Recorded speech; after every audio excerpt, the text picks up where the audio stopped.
Hi everyone, this is my vulnerable population Lucidchart presentation. In this chart, I drew different factors contributing to vulnerability, where we can see the relationship between the individual, the environment, and the disease.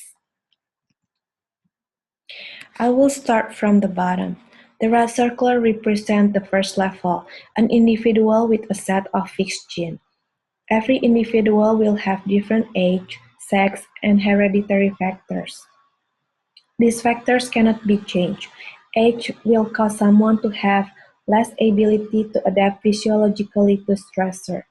For example, an elderly individual are more likely to develop an infection because of their less effective immune system. In the second level, there are different influences on health that can be modified.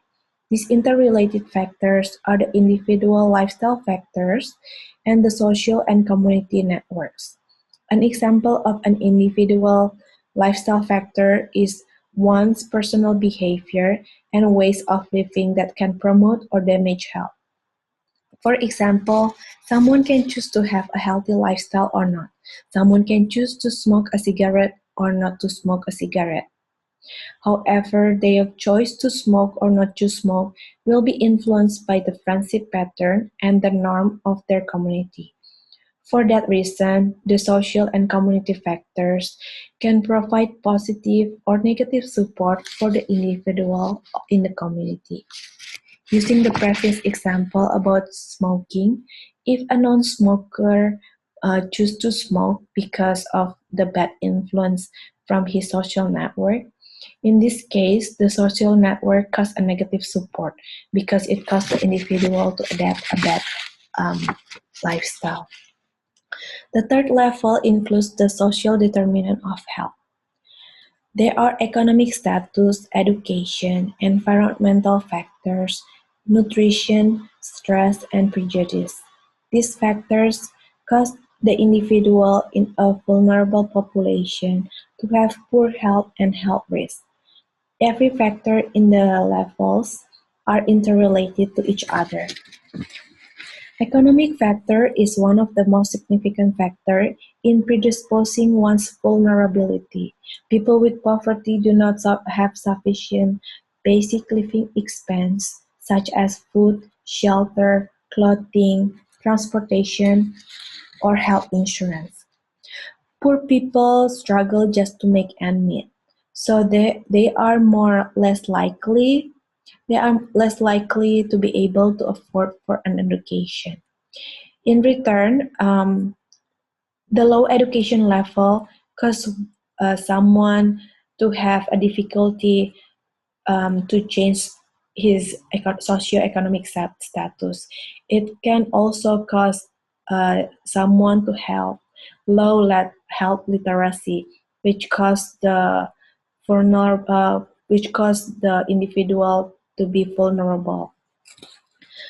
People who are poor also more likely to live in dangerous environment. This is the environmental factors.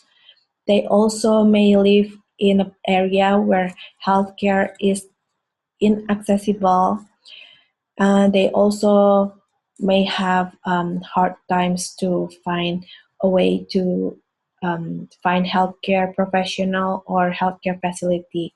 So that make them vulnerable also.